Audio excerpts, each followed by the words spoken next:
So futures bouncing after close, of course. Finding support, but it's probably not going to do a lot tonight. Top was in at 51.88. We failed the top, sold off pretty hard. I think probably some decent amount of de-risking continuing, which is something we've seen throughout most of the week. And bears managed to hold the sub 51.50 range under the bullish charm into the end of the day. Those calls started to fall off. We got a little bit more bearish. I think the first 2 days of next week could still be slightly bullish. We might move back up against, this is the long-term trend. I think that goes all the way back to like 2022, but we might move back above trend like Monday, Tuesday. Ahead of the CPI report, and then maybe retest the 51.88 level, maybe a little higher. Maybe we get that test in at 5,200.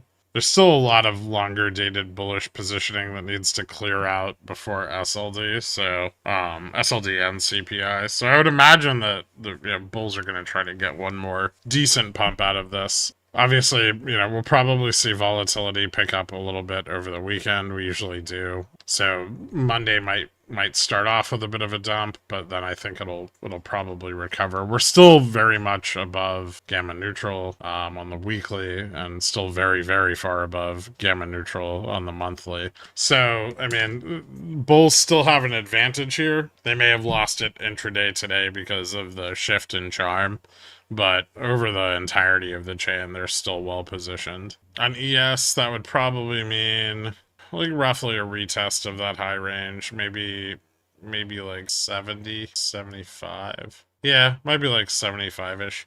Commodities down today. Dollar turned around, but pretty flat overall. 20 and 30-year yield up. Everything else down a little bit, but also pretty flat across the yields. The core 1 and 3 month turning around a bit after, I think, 3 month hit its all-time low yesterday. So might start to see volatility picking up a little bit, and we really are, right? We're starting to see that forward return on vol convexity pick up and consistently pressure positive. And remember, every time that moves positive, everyone wants to go long vol, right? And if everyone wants to go long vol, that's going to push vol up. That's going to cause the market maker to sell. You're going to see indexes drop. Move, I don't think, is updated. Skew down yesterday, probably also down today. This week closing out with a negative correlation of 40.13, so about 2% difference since last week. Still a lot of volatility shorting going on, right? Gold up again today, it's 21.84. I think that's getting close to all-time,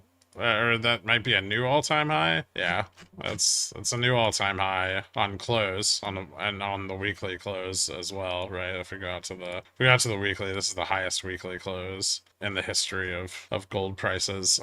This is exceedingly bearish. Gold doesn't generally move a lot, and when it does, it usually moves in advance of very bad things. So we'll be keeping an eye on that. Oil dropped down a little bit today, but still kind of holding that like 76 to 80 range that it's been in for the last few weeks. SPX down 65 BPS today, NASDAQ down 153, Dow down 18 points. The Russell actually advancing, I think a couple. Did it advance? I don't know. This is wrong because that stupid rollover. And VIX up a bit. Cash VIX up to 2.15. And VIX 3 month up 2.26. But actually, VIX 3 month above 16 now, which is notable. We should pay attention to that. Dollar was flat. It lost against the pound. Looks like it lost more against the yen, and stayed pretty stable against the yuan. So next week we've got CPI and PPI. We should continue to see inflation rise, and I think the market's expecting it a little bit more this time. I think that's why we're starting to see that Vega de-risking. It's also one of the reasons we're seeing kind of a breakdown in the call positioning out of the money on SPX as well, right? So we're seeing more in the money call profit taking more regularly, which is giving us, those very unstable pumps where we move up sharply and then sell off, right? This is because, bulls are starting to get skittish, right? This this is something you guys have seen from bears for a year, so you should be used to it. But now we're seeing it on the other side of the position, right? We're definitely seeing more interest in gold. That's inflationary. We've already seen a big pump in Bitcoin. That's an inflationary hedge, right? So the expectations for inflation to rise are definitely they're definitely present. We did see some more rate cut points priced in over the last couple of days with both the Fed hearings and EU's announcement this morning that they plan to cut in June and maybe again in July. And so we're seeing the potential for rate cuts start to tick back up again. Fed Fund futures now pricing in 84 points of cuts.